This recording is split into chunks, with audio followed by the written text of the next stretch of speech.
И този резултат ние стигнаха за няколко часове заради това нещо.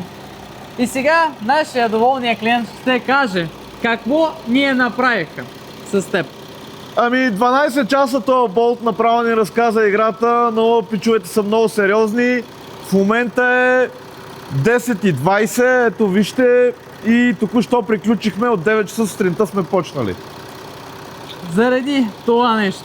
И защо така? Защото ние сме намериха дупка, сега момент, в този перфектния радиатор, виждаме как тече, този от тук и точно от тук.